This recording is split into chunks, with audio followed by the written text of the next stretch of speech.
Hi friends, welcome back to my channel. So చూసారు కదండి, ఇది లెహంగా అనమాట, పట్టు పరికిని.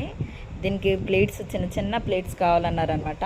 సో ఇగో చూస్తున్నారు కదా, దీనికి నేను చక్కగా ఈ నడుముకు తగ్గట్టుగా ఇలా మిషన్ మీద అయితే కుర్చీలు వేసేసిన తర్వాత చూస్తున్నారు కదా, మరో కుట్టు మధ్యలో వేసాను అనమాట. అంటే 4 పార్ట్స్గా ఇక్కడో కుట్టు వేసాను, అలాగే ఇక్కడో కుట్టు వేసాను, అలాగే ఇక్కడో కుట్టు వేసాను, అలాగే ఈ క్రింద ఫ్రిల్స్ దగ్గర కూడా ఇంకో కుట్టు వేశాను. ఇదో చూడండి, అదిగో. సో ఇక్కడైతే నేను ఓపెన్ చేసాను. ఇలా కరెక్ట్గా కుర్చీలు పెట్టుకొని చక్కగా ఈజీగా మనకేంటంటే ఐరన్ చేసుకోవడానికి ఫ్లీటింగ్ అనేది కరెక్ట్గా బాగుంటుంది అన్నమాట. సో మీరు కూడా ఎప్పుడైనా ఇది కుట్టాలి అనుకున్నప్పుడు ఇలా కుట్టినప్పుడు చక్కగా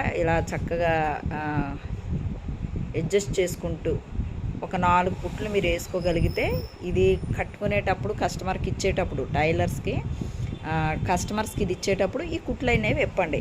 అప్పటి వరకు మీరు ఇలా ఉంచడం వల్ల ఏంటంటే ఇలాగే ఉంచే మొత్తం ఫినిషింగ్ అంతా స్కర్ట్ అంతా ఫినిషింగ్ చేయండి.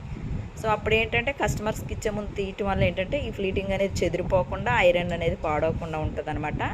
సో చూసారు కదా, ఇది పూర్తిగా స్కర్ట్ అంతా పూర్తయిన తర్వాత కూడా మీకు ఒకసారి ఫుల్ పిక్ పెడతానండి. మీకు ఎవరికైనా నచ్చినట్లయితే లైక్ చేయండి, అలాగే మన ఛానల్ సబ్స్క్రైబ్ చేయండి. Thank you.